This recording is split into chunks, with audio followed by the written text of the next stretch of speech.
Spiritual breakthrough. Kenapa saya mau bicara tentang terobosan rohani? Karena ada begitu banyak orang Kristen berhasil dalam ibadah mereka. Artinya mereka tidak pernah absen untuk tidak datang beribadah setiap minggu. Bahkan ada begitu banyak orang Kristen berhasil dalam persembahan mereka. Mereka tidak pernah absen dalam memberi persembahan ataupun perpuluhan. Bahkan ada begitu banyak orang Kristen juga berhasil dalam pelayanan mereka. Mereka begitu berapi-api ketika melayani Tuhan. Namun ironisnya, ada begitu banyak orang Kristen juga yang sama aktif ke gereja, memberi persembahan, melayani, gagal dalam menjalankan firman Tuhan di dalam kehidupannya. Ada begitu banyak orang Kristen juga yang sama aktif ke gereja, memberi persembahan, pelayanan, gagal dalam menjalankan pernikahan yang harmonis. Ada begitu banyak orang Kristen juga yang sama aktif pergi ke gereja, memberi persembahan dan pelayanan, gagal dalam menjaga kesucian hidupnya. Saya nggak mau kita sekedar berhasil dalam ibadah kita, persembahan kita, pelayanan kita, tapi kita boleh berhasil dalam segala aspek kehidupan kita. Itu sebabnya penting untuk kita menciptakan terobosan. Karena terobosan punya pengertian yang pertama adalah menebus keterbatasan kita. Saya tahu setiap kita punya limitasi, saya tahu setiap kita punya keterbatasan, tapi kita bisa menembus keterbatasan kita. Yang kedua, kata terobosan punya pengertian inovasi. Bicara inovasi, bicara kreativitas, bicara alat pembunuh kebosanan dalam hidup kita. Kenapa kita mulai bosan dalam kehidupan ini? Karena ketidakadanya kreativitas. Terobosan menolong kita untuk kita hidup ini menjadi bergairah. Kenapa kita mulai bosan? Karena tidak ada kreativitas. Kata terobosan yang ketiga punya pengertian menembus, mendobrak, mematahkan atau membuka jalan. Bicara terobosan, bicara bagaimana kita membuka pintu kesempatan yang baru. Bicara terobosan, bicara bagaimana kita menciptakan lompatan yang tinggi sehingga bisa mengejar yang ketinggalan yang ada di masa lalu. Nah, kita akan pelajari pada pagi hari ini bagaimana menciptakan terobosan. Mari kita lihat firman Tuhan dalam Ibrani pasal 12 ayat 1 sampai yang ketiga. Karena kita mempunyai banyak saksi bagaikan awan yang mengelilingi kita. Marilah kita menanggalkan semua beban dan dosa yang begitu merintangi kita. Dan berlomba dengan tekun dalam perlombaan yang diwajibkan bagi kita. Marilah kita melakukan dengan mata yang tertuju kepada Yesus yang memimpin kita dalam iman dan yang membawa iman kita kepada kesempurnaan. Yang dengan mengabaikan kehinaan tekun memikul salib ganti sukacita yang disediakan bagi dia yang sekarang duduk di sebelah kanan takhta Allah. Ayat 3, ingatlah selalu akan Yesus yang tekun menanggung bantahan yang sehebat itu terhadap dirinya dari pihak orang-orang berdosa, supaya jangan kamu menjadi lemah dan putus asa. Dari ketiga ayat tersebut saya mau bagikan ada 3 hal bagaimana kita menciptakan terobosan. Dari ayat-ayat tersebut saya mau bagikan ada 3 hal kita menciptakan sebuah terobosan. Yang pertama, untuk kita menciptakan terobosan, we have to learn from those who gone before us. Kita perlu belajar dari mereka yang telah mendahului kita. Untuk menciptakan sebuah terobosan, yang pertama kita perlu belajar dari mereka lebih senior dari kita. Kita perlu belajar dari mereka lebih berpengalaman dari kita. Kita perlu belajar dari mereka lebih berhasil dari kita. Ibrani pasal 12 ayat 1 bagian A berkata, karena kita mempunyai banyak saksi bagaikan awan yang mengelilingi kita. Kata saksi Bapak Ibu, sebelum Ibrani 12, yaitu Ibrani pasal 11, kalau kita baca dari awal sampai akhir, selalu bermuara kepada pahlawan iman. Kata saksi sebelum Ibrani 12, kalau kita baca Ibrani 11 sampai ayat pertama sampai ayat terakhir, bermuara atau mengkerucut kepada pahlawan iman. Rupanya Rasul Paulus sedang memberitahu kepada orang-orang Ibrani, belajarlah dari mereka menjadi pahlawan. Benih-benih apa saja mereka kerjakan sehingga mereka bisa keluar dari keterbatasan mereka. Rasul Paulus sudah memberitahu kepada orang-orang Ibrani, belajarlah dari mereka menjadi pahlawan. Benih-benih apa saja mereka kerjakan sehingga mereka bisa keluar dari dosa-dosa mereka. Rasul Paulus sudah memberitahu kepada orang-orang Ibrani, belajarlah dari mereka menjadi pahlawan. Benih-benih apa saja mereka kerjakan sehingga mereka bisa berhasil. Sebab untuk menjadi positif, kita mesti kudu belajar keras dengan orang-orang positif. Tapi untuk jadi negatif, kita gak usah belajar dengan orang negatif. Cukup hang around dengan mereka, ngopi bersama dengan mereka, secara otomatis kita akan jadi negatif. Sekali lagi saya ulangi, untuk menjadi positif, kita mesti kudu belajar keras. Artinya rela korban perasaan untuk siap ditegur Artinya rela korban waktu untuk spend time dengan orang itu. Artinya rela korban uang untuk belajar dari orang itu. Tapi untuk jadi negatif kita nggak usah belajar. Cukup kumpul bersama, makan bersama, secara otomatis kita akan jadi negatif. Saya teringat beberapa tahun yang lalu ada seorang aktor terkenal di Indonesia yang baru saja keluar dari penjara karena narkoba. Dan waktu dia keluar penjara karena narkoba, dia berjanji sama istri dan anak-anaknya sekali-kali, saya tidak akan lagi menyentuh obat-obatan. Karena ini akan merusak kebahagiaan keluarga dan pernikahan kita.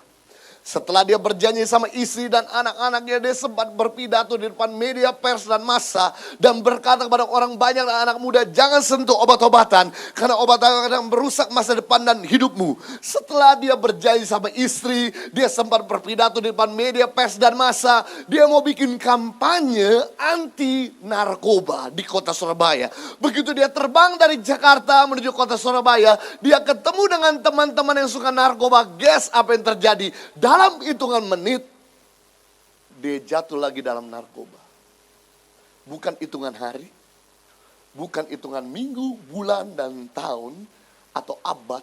Tapi dalam hitungan menit, dia jatuh lagi dalam narkoba. Itu sebabnya Rasul Paulus berkata dengan tegas dan keras dalam 1 Korintus 15 ayat 33. Janganlah kamu sesat, pergaulan yang buruk merusak kebiasaan yang baik. Kata kebiasaan dalam bahasa aslinya artinya akhlak, yang artinya adalah tabiat, karakter, habit. Jadi habit dan tabiat kita rusak bukan karena problem. Problem tidak akan pernah merusak habit kita. Bahkan problem kadang-kadang membentuk tabiat kita. Yang merusak tabiat kita adalah pergaulan yang buruk. Yang menjadi pertanyaan kita adalah dari mana saya tahu? Apakah teman dan sahabat saya negatif atau positif? Yang menjadi pertanyaan kita adalah dari mana saya tahu apakah teman di sekeliling saya adalah negatif atau positif? Gampang. Dengan melihat apakah kebiasaan buruk Anda makin bertambah atau kebiasaan buruk Anda makin berkurang. Sekali lagi, dari mana saya tahu teman saya negatif atau positif? Gampang. Dengan melihat apakah kebiasaan buruk kita makin bertambah atau kebiasaan buruk kita makin berkurang. Kalau hari ini kita makin obesitas, kalau hari ini kita makin suka ngutang, kalau hari ini kita makin sering jatuh dalam dosa, kalau hari ini kita sering ngomong kotor, kalau hari ini kita tidak sayang lagi sama keluarga, kalau hari ini kita tidak lagi produktif dalam dunia pekerjaan ataupun studi kita, saya bisa pastikan orang di sekeliling kita adalah orang-orang negatif. Namun sebaliknya kalau hari ini Anda makin sehat, kalau hari ini Anda makin suka saving, kalau hari ini Anda punya perkataan berkualitas, kalau hari ini Anda makin berjalan dalam kesucian, kalau hari ini Anda makin produktif, kalau hari ini Anda makin dekat dengan sayang sama keluarga, saya bisa pastikan orang di sekelilingmu adalah orang-orang positif. Sebab orang di sekitar kita punya daya pindah yang cepat untuk memindahkan apa saja. Sekali lagi saya ulangi, orang di sekeliling kita punya daya pindah yang cepat untuk memindahkan apa saja. Saya beri contoh, seandainya saya bergaul dengan tim musik di gereja ini, pasti hobi mereka main musik. Yang mereka dengar musik, yang mereka lihat musik, yang mereka pikirkan musik, mungkin yang mereka makan alat musik. Maka saya yang tidak mengerti tentang musik karena bergaul dengan mereka cepat atau lambat saya akan mengerti tentang musik. Orang di sekitar kita punya daya pindah yang cepat untuk memindahkan apa saja. Orang yang rendah hati adalah orang yang mau ditegur dan dibimbing. Sedangkan orang yang sombong adalah orang yang tidak mau ditegur dan tidak mau dibimbing. Ada begitu banyak orang Kristen di Indonesia sudah miskin, sombong pula. Miskin bukan bicara materi dalam hal ini, tapi miskin bicara soal informasi. Udah gak tahu apa-apa gak mau diberitahu. Udah jatuh gak mau dibangunin. Udah tersesat tidak mau dibimbing. Loh, kenapa sih sering kali kita fail? Kenapa sih sering kali kita gagal? Jawabannya sederhana. Karena waktu kita mengambil keputusan, kita punya informasi yang terbatas pada saat itu. Sekali lagi, kenapa sering kali kita fail? Kenapa sering kali kita gagal? Jawabannya sederhana. Karena waktu kita mengambil keputusan, kita punya informasi yang terbatas pada saat itu. Masih ingat waktu kita duduk di bangku SD, SMP, SMA? Kenapa teman kita gak naik kelas? Atau mungkin kenapa kita gak naik kelas? Jawabannya sederhana. Karena waktu kita mengerjakan ujian, kita memberikan informasi yang tidak akurat. Orang yang ada di atas Anda punya daya pandang yang lebih luas, lebih lebar, lebih jauh daripada kita ada di bawah yang punya daya pandang lebih terbatas dan lebih sempit. Perhatikan orang-orang hebat dalam Alkitab. Ada orang-orang yang dimentor bukan beberapa hari, bukan beberapa bulan, tapi bertahun-tahun. Tidak ada Yosua kalau dia tidak pernah dimentor oleh Musa selama 40 tahun. Dan tidak ada Musa kalau dia tidak pernah dimentor oleh mertuanya selama 40 tahun. Makanya jangan jahat sama mertua. Orang hebat ada karena mertua. Berikutnya, tidak ada Elisa bisa bikin mujizat 14 kali kalau dia tidak pernah dimentor di 4 kota berbeda oleh Elia. Dan tidak ada Elia kalau dia tidak pernah dimentor oleh nabi-nabi di gua-gua. Semua orang hebat adalah orang-orang dimentor. Bahkan bukan cuma tokoh-tokoh di dalam Alkitab. Semua orang hebat di dunia ini hari ini adalah orang yang dimentor bertahun-tahun. Tidak ada Michael Jordan, legendaris basketball, kalau dia tidak ada namanya Phil Jackson. Tidak ada Cristiano Ronaldo, kalau dia tidak punya namanya Sir Alexander Ferguson. Padahal, kalau disuruh bertanding antara pemain bola sama pelatih bola, pasti menang pemain bola dunia daripada pelatih bola dunia. Kalau disuruh bertanding antara pemain basket dunia dengan pelatih basket dunia, pasti menang pemain basket dunia daripada pelatih basket di dunia. Namun kenapa pemain basket, pelatih pemain bola tetap harus bayar pelatih yang notabene udah dibayar, kerjanya maki-maki. Udah dibayar, kerjanya nyuruh-nyuruh. Biasanya kita bayar orang untuk disuruh-suruh. Ini mereka bayar orang untuk minta disuruh-suruh. Perhatikan, pelatih selalu bikin pemain tidak rasa aman. Biasa kita bayar untuk rasa aman. Kenapa kita perlu bayar bisnis kelas lebih mahal? Untuk rasa aman. Kenapa kita perlu bayar hotel bintang 5? Untuk rasa aman. Tapi pemain harus bayar pelatih untuk bikin rasa tidak aman. Kenapa? Karena pelatih selalu melihat blank spot di mana pemain tidak bisa lihat. Pelatih selalu melihat kekurangan yang pemain tidak bisa lihat. Akhirnya ketika mereka ditegur, dibimbing tanpa dilihat orang, tanpa audiens, mereka bisa mengurangkan try and error. Begitu mereka tampil di depan audiens, mereka tampil sempurnanya. Mereka tampil baik. Saya kagum dengan Ronaldo bukan karena mainnya. Main Ronaldo mungkin sama Messi, Betty, beda-beda tipis. Saya kagum dengan Ronaldo bukan tampangnya. Tampang Ronaldo sama saya Betty, beda-beda tipis. Tapi yang saya kagum dari Ronaldo ketika dia ditegur di tengah-tengah stadium dengan 70.000 orang, disorot oleh 300 stasiun televisi.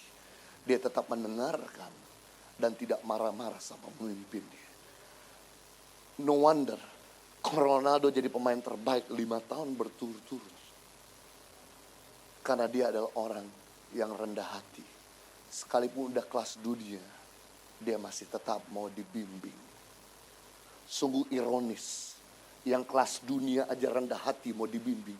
Masakah kita belum jadi ketua RT, sombongnya minta ampun. Ditegur langsung ngambek. Ditegur langsung minta keluar. Nggak ada kul-kulan, tidak ada gereja-gerejaan. Pemimpin muncul di dunia ini 10% karena bakat. Pemimpin muncul di dunia ini 5% karena krisis. Mungkin karena orang tuamu jago memimpin. Maka bakat kepemimpinan turun. Itu cuma 10%. Pemimpin muncul 5% karena krisis. Mungkin karena orang tuamu sudah tidak ada. Sebagai anak paling tua, engkau harus memimpin adik-adikmu, itu cuma 5%. Tapi pemimpin muncul di dunia ini 85%. Karena dibimbing, dimentor, dididik, di-coaching, dan diarahkan. Kalau kita mau jadi seorang yang sehat dalam kekerasan, dalam memimpin diri sendiri, atau memimpin orang lain, jadilah orang yang mau dibimbing oleh orang lain. Rendahkan hatimu untuk dibimbing di gereja ini. Rendahkan hatimu untuk dibimbing dalam kelompok sel. Rendahkan hatimu untuk dibimbing sama mentor-mentor kita. Karena mereka punya tujuan, bukan untuk menghancurkan. Melainkan mereka punya tujuan untuk memberdaya kita. Yang mengerti beri tepuk tangan yang meriah buat Raja kita. Yang kedua, bagaimana kita menciptakan terobosan? Bagaimana kita keluar dari keterbatasan? Bagaimana kita menciptakan lompatan yang tinggi sehingga bisa mengejar ketinggalan masa lalu? Bagaimana kita menciptakan kreativitas? Singkirkan semua yang merintangi kita. Ibrani 12 ayat 1 bagian B, marilah kita menanggalkan semua beban dan dosa yang begitu merintangi kita dan berlomba dengan tekun dalam perlombaan yang diwajibkan bagi kita. Rasul Paulus mengatakan pada orang-orang Ibrani yang kedua, untuk you menciptakan terobosan, kita harus menanggalkan semua beban dan dosa. Katakan semua, 3, 2, 1. Kata semua artinya tidak ada lagi yang disembunyikan. Kata semua artinya tidak ada lagi yang disimpan. Mari tanggalkan semuanya. Why? Because life is a journey. Kehidupan ini merupakan sebuah perjalanan. Kehidupan ini merupakan sebuah petualangan. Dari satu level kepada level yang lebih tinggi. Dari satu titik kepada titik yang lebih jauh. Namun kalau Anda tahu, hidup ini merupakan sebuah perjalanan ke level berikutnya. Saudara membawa banyak barang. Di tangan kanan saudara ada barang, di tangan kiri saudara ada barang, di pundak Anda ada barang, di kepala Anda ada barang, bahkan di bahu Anda ada barang, di pergelangan kaki Anda barang. Maka perjalanan kita ke level berikutnya akan mencurahkan banyak energi. Perhatikan pelari, perhatikanlah pembalap, perhatikanlah pendaki. Mereka nggak pernah membawa begitu banyak barang. Karena akan mengurus banyak energi. Yang mengerikan, belum kita sampai ke puncak, belum kita sampai ke garis akhir, kita udah keburu tergeletak. Itu sebab Rasul Paulus berkata, mari tanggalkan semua beban dan dosa yang merintangi kita. Baru kita bisa berlomba. Jadi urutannya, sebelum kita meraih hadiah, kita perlu berlomba. Sebelum berlomba, kita perlu menanggalkan beban-beban kita. Sebab kita nggak akan bisa bertanding kalau kita masih menteng beban-beban. Bapak, Ibu, Saudara.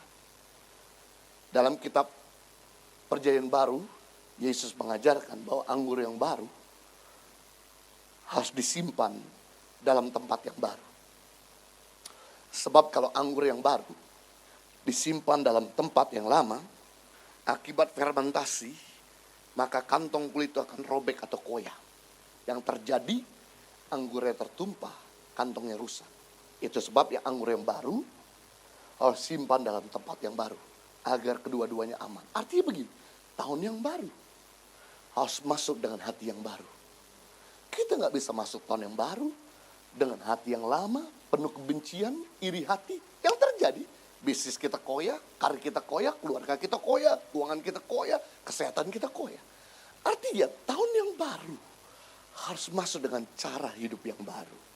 Kita nggak bisa masuk tahun yang baru dengan cara hidup yang ilegal. Yang terjadi, bisnis kita koyak, keluarga kita koyak, keuangan kita koyak, kesehatan kita koyak. Jadi kalau mau bisnis kita aman, keluarga kita aman, kesehatan kita aman, masuk tahun yang baru dengan hati yang baru dan cara hidup yang baru. Itu sebabnya yang kita perlu lakukan adalah mari menanggalkan dosa.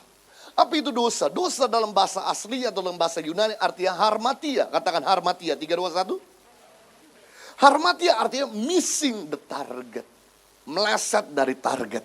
Kalau kita pernah main tembak-tembakan saat kita kecil, membidik satu lingkaran merah di tengah, ketika kita tembak meleset, panah yang warna kuning dan warna purple atau ungu, itulah disebut dengan harmatia. Harmatia artinya meleset dari standarnya Tuhan. Harmatia artinya meleset dari prinsipnya Tuhan. Harmatia artinya meleset dari kebenarannya Tuhan. Nah, yang mengerikan akibat harmatia, akibat dosa tersebut membuat kita meleset dari janji Tuhan. Membuat kita meleset dari rencana Tuhan.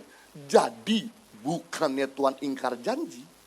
Bukannya Tuhan telinganya nggak tajam untuk mendengarkan doa kita. Bukannya tangan Tuhan kurang panjang untuk menolong pergumulan kita. Tapi karena dosa membuat kita jauh dari rencana Tuhan. Itu sebabnya penting di awal tahun ini untuk kita menanggalkan dosa. agar kita bisa meraih semua yang Tuhan telah beritahu kepada kita. Untuk menanggalkan dosa sebuah simple sederhana, asalkan kita mau, yaitu belajar berani mengaku. Karena mengaku adalah awal daripada pemulihan, pemulihan adalah awal daripada terobosan. Untuk kita menciptakan sebuah terobosan, kita perlu belajar mengaku. Karena mengaku adalah awal daripada pemulihan, pemulihan adalah awal daripada terobosan. Roma 10 ayat 10, dengan hati orang percaya dia dibenarkan. Perhatikan baik-baik, dengan mulut orang mengaku dia diselamatkan. Jadi kita diselamatkan, kita dipulihkan, kita diberkati, kita disembuhkan karena kita mengaku. Yakobus 5:16, karena itu hendaklah kamu saling mengaku dosamu dan saling mendoakan supaya kamu sembuh. Perhatikan, kita sembuh, kita merdeka, kita dipulihkan, kita diberkati karena kita mengaku. Saling mengaku dosa, bukan kepada Tuhan, karena Tuhan tidak pernah buat dosa. Saling mengaku dosa berarti kepada orang yang Anda percayai. Ini sebuah prinsip. Mengaku kepada Tuhan, Tuhan ampuni dosa-dosa kita. Tapi mengaku kepada sesama, belenggu dosamu dilucuti. Sekali lagi, ini sebuah prinsip. Mengaku kepada Tuhan, Tuhan ampuni dosa-dosa kita. Tapi mengaku pada sesama, belenggu dosa kita dimerdekakan. Jadi, kalau Anda jatuh satu kali dalam dosa, oke, Anda masih malu ngaku pada sesama, cukup ngaku pada Tuhan, Tuhan ampuni dosa kita. Kalau Anda jatuh kali kedua, di dosa yang sama, di lumpur yang sama, di tempat yang sama, oke, Anda masih malu ngaku pada sesama, cukup mengaku pada Tuhan, Tuhan ampuni dosamu.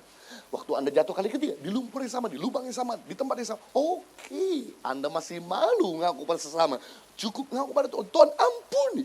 Tapi kalau Anda udah jatuh kali keempat, kelima, puluhan, ratusan, dan ribuan kali, berarti Anda tidak cukup untuk ngaku kepada Tuhan. Anda perlu berani belajar, berani ngaku kepada sesama agar belenggu kita dilucuti. Saya kasih contoh, saya panggil Bapak Abraham ya, betul Bapak Abraham ya, yes, boleh maju ke depan. Bapak Abraham ini, dia adalah manusia yang merdeka, karena tidak ada belenggu.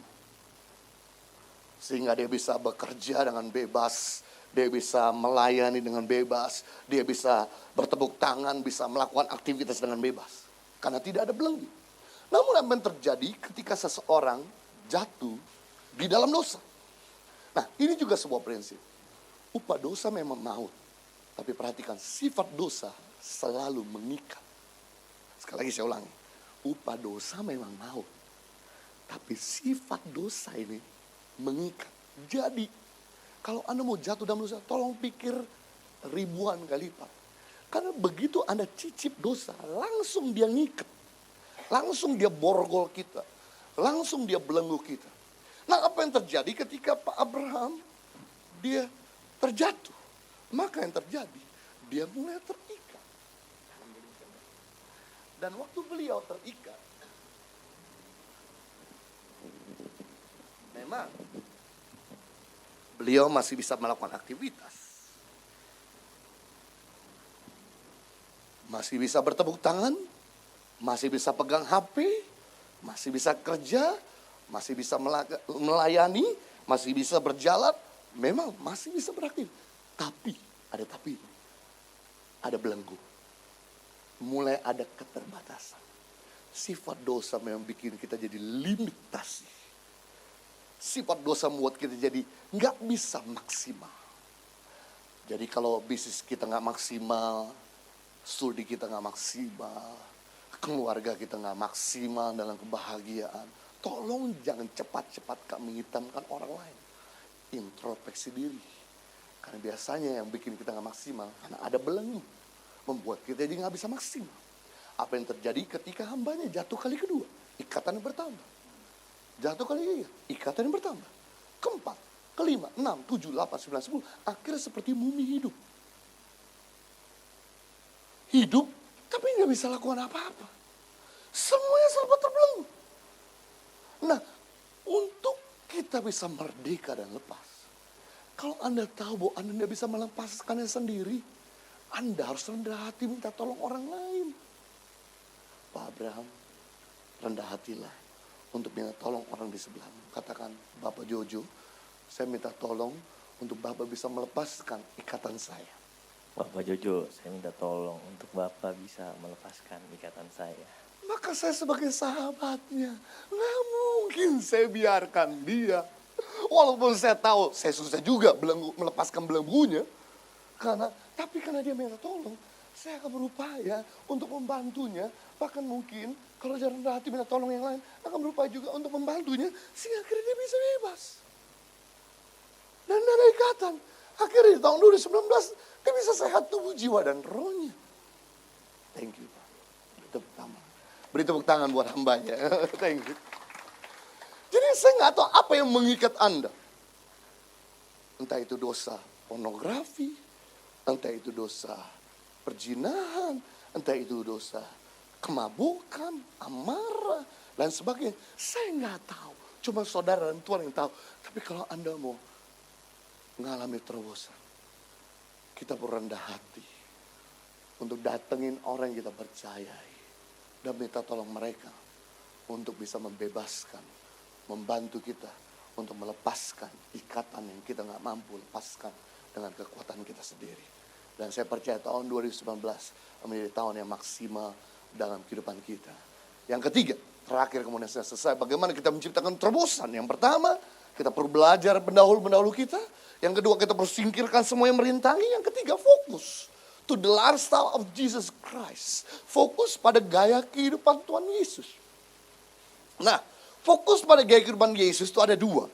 Yang pertama, menjadikan Yesus idola. Yang kedua, menjadi Yesus bagi orang lain. Fokus pada gaya kehidupan Yesus ada dua. Yang pertama, menjadikan Yesus idola. Yang kedua, menjadi Yesus bagi orang lain. Mari kita lihat dulu yang pertama, Ibrani 12 ayat 2. Marilah kita melakukannya dengan mata yang tertuju kepada Yesus. Perhatikan baik-baik, yang memimpin kita dalam iman dan yang membawa iman kita itu kepada kesempurnaan. Jadi perhatikan baik-baik, iman sempurna, hidup sempurna, iman yang sehat, hidup yang sehat bukanlah wacana. Tapi iman yang sehat dan hidup yang sehat bisa jadi wahana ketika mata hati kita tertuju kepada Yesus. Sekali lagi, iman yang sempurna, hidup yang sempurna bukanlah fata morgana. Iman yang sempurna, hidup yang sempurna bisa jadi kenyataan ketika mata hati kita tertuju pada Yesus. Artinya begini, jangan sampai broken focus. Orang yang broken fokus tidak akan pernah sampai tujuan.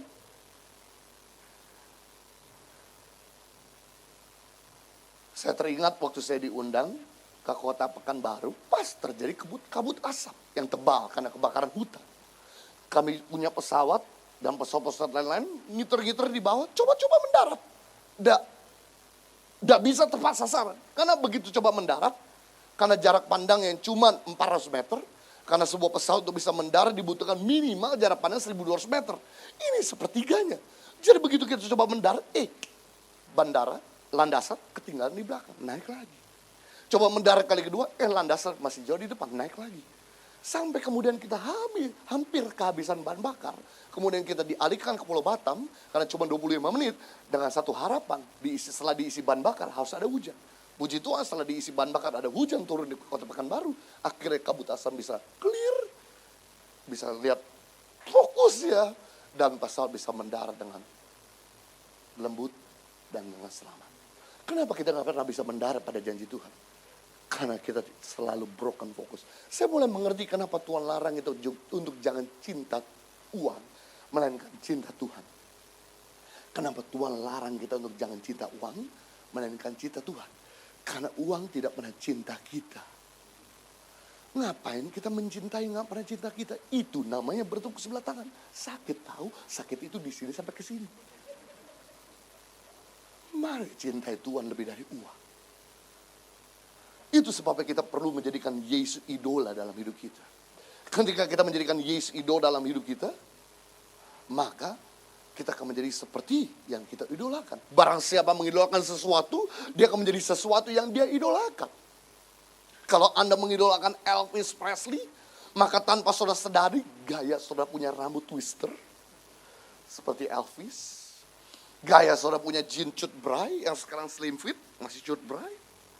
Gaya saudara pakai jaket ketat dan gaya saudara nyanyi, seperti Elvis. Dengan baju terbuka. Satu kali ada seorang pemimpin pujian, gayanya mirip Sidney Muhede, seorang pemimpin pujian terkenal di Indonesia. Oke lah, gaya rambutnya saya bisa pahami, gaya pakai stand mikrofonnya, gaya pakai gitarnya saya bisa pahami. Tapi saya nggak tahan. Sebentar-sebentar kalau dia memimpin pujian selalu berkata 1, 2, 3, 1, 2, 3, 1, 2, 3. Saya bilang kapan 4, kapan 5, 1, 2, 3, kapan 4, kapan 5, 1, 2, 3. Setelah saya turun dari mimbar, ibadah selesai, saya tegur. Sepertinya kamu mengidolakan Sidney Muhede. Dari mana Bapak tahu? Roh Kudus? Bukan, 1, 2, 3. Nggak usah pakai Roh Kudus deh. Jadi, untuk menjadi seperti Yesus, berarti kita nggak usah ngoyo, nggak usah bingung, nggak usah pusing. Jadikan dia di tempat pertama. Utamakan waktu-waktumu kepada dia. Maka tanpa kita sadari, gaya kita berpikir, gaya kita berbicara akan mirip seperti Yesus Kristus Tuhan kita. Yang kedua, fokus gaya kehidupan Yesus, yaitu menjadi Yesus bagi orang lain. Menjadi Yesus bagi orang lain. Go kekristenan bukan diberkati, tapi go kekristenan menjadi berkat. Jadi tujuan hidup kita bukan menerima Yesus. Tujuan hidup kita menjadi Yesus bagi yang lain. Jadi jangan bangga kalau Anda itu sehat. Banggalah kalau Anda bisa menyehatkan orang lain. Jangan senang kalau Anda itu sarjana. Senanglah kalau Anda bisa mensarjanakan orang lain. Jangan bangga kalau Anda punya pekerjaan. Banggalah kalau Anda bisa memberikan pekerjaan bagi orang lain. Mari kita lihat ayat terakhir, Ibrani 12 ayat 3. Ingatlah selalu akan Yesus. Rasul Paulus suruh kita ingat akan Yesus. Yang bagaimana? Dia kasih lebih fokus topiknya. Yang tekun menanggung bantahan sehebat itu dari pihak orang-orang berdosa. Bukan dari pihak orang-orang baik. Bukan dari pihak orang-orang adil. Bukan dari pihak orang-orang punya kasih. Tapi dari orang-orang kejam. Kita suruh ingat perbuatan Yesus waktu menghadapi pergumulan dengan orang-orang kejam. Saya cuma mikir, waktu kita lihat Yesus ditempeleng, Yesus nggak pernah tempeleng orang lain. Ketika Yesus dipecut, dia nggak bisa pecut orang, dia nggak balas dengan pecut. Waktu dia dibunuh, waktu dia dipaku, dia nggak balas dengan paku. Waktu dia dipukul, dia nggak balas pukul. Saya cuma mikir, kenapa Rasul Paulus suruh kita ingat perbuatan Yesus ketika dia tekun menanggung bantahan dari orang-orang kejam. Rupanya saudaraku, Tuhan mau kita belajar Yesus. Saya belajar Yesus bagaimana Yesus bisa membunuh benih negatif dalam dirinya. Saya beritahu kepada saudara, Yesus itu bukan sekedar Tuhan, tapi dia juga manusia. Saya buktikan Yesus itu manusia. Yesus itu Tuhan. Jadi Yesus itu bukan 50% manusia, bukan 50% Tuhan. Tapi Yesus itu 100% Tuhan, 100% manusia. Saya buktikan Yesus 100% manusia. Waktu dia di bumi, Yesus bisa lelah. Rasa capek Yesus membuktikan Yesus masih 100% manusia. Namun yang luar biasa sekalipun Yesus lelah, Yesus tidak pernah sakit. Karena saya tidak pernah dengar di firman Tuhan waktu itu Yesus masuk angin, murid-muridnya kemudian kerokin Yesus dan Yesus minum anta angin. Saya tidak pernah dengar Yesus minum anta angin.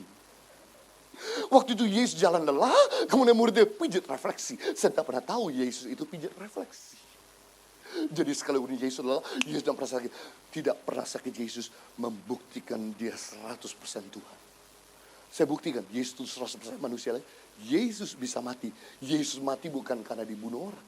Berkali-kali orang berusaha bunuh Yesus dan mati-mati sampai dia menyerahkan dirinya baru dia mati. Kematian Yesus membuktikan dia 100% manusia, tapi kebangkitan Yesus membuktikan dia 100% Tuhan. Nah, saya mikir, Bagaimana Yesus sebagai Tuhan dan manusia, dia bisa membunuh benih negatif. Bertahun-tahun saya mikir, ternyata Yesus punya kerangka berpikir, bukan apa yang orang lain bisa lakukan pada saya, tapi apa yang saya bisa lakukan buat orang lain. Jadi tujuan hidup dia bukan untuk diberkati, melainkan memberkati. Tujuan hidup dia bukan untuk dilayani, melainkan melayani. Jadi dia gak pusing dengan orang-orang yang nyakiti. Yang dia pikirkan bagaimana saya bisa ampuni dan selamatkan orang itu. Karena tujuan saya datang bukan untuk diampuni. Tujuan aku datang untuk mengampuni dan menyelamatkan. Berarti kerangka berpikir yang sama yang kita bisa lakukan untuk membunuh benih negatif. Karena kita nggak bisa menghalangi burung terbang di atas kepala kita, tapi kita bisa mencegah burung tidak bersarang di kepala kita. Arti begini, kita nggak bisa menghalangi orang ngomongin kita, jelek-jelekin kita, nyakiti kita. Karena itu mereka punya hak. Tapi kita bisa mencegah agar pahit yang bersarang di hati kita. Untuk bisa membunuh benih negatif dalam diri kita, yang kita lakukan adalah punya kerangka berpikir bukan apa yang orang lain bisa lakukan, tapi apa yang kita bisa lakukan. Berarti Anda di rumah, Anda bangun rumah tangga, tidak lagi berpikir apa yang istri, anak bisa lakukan, tapi apa yang saya bisa lakukan terbaik buat istri saya dan anak-anak saya.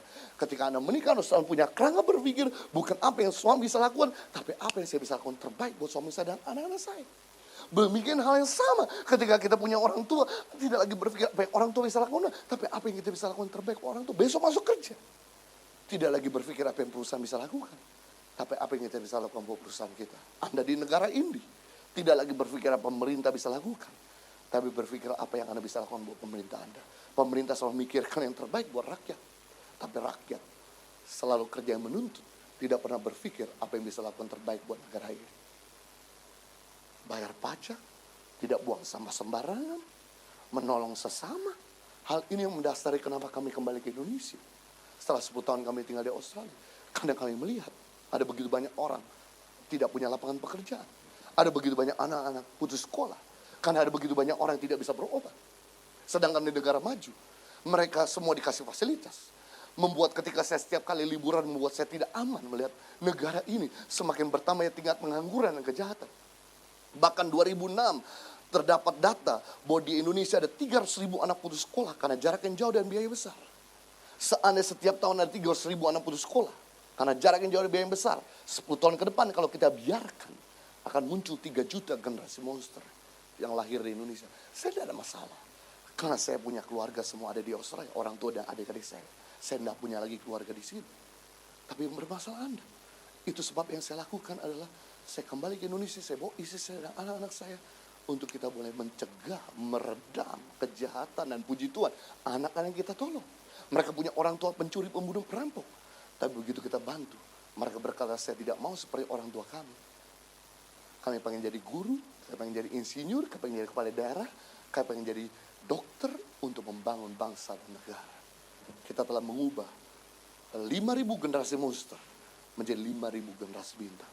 Kita nggak pernah tahu orang yang kita ampuni, orang yang kita tolong, orang yang kita bantu, ternyata mereka seperti efek domino membantu yang lain yang kita mungkin nggak bisa jangkau. Itu sebabnya mari jadi Yesus bagi orang lain. Tuhan memberkati.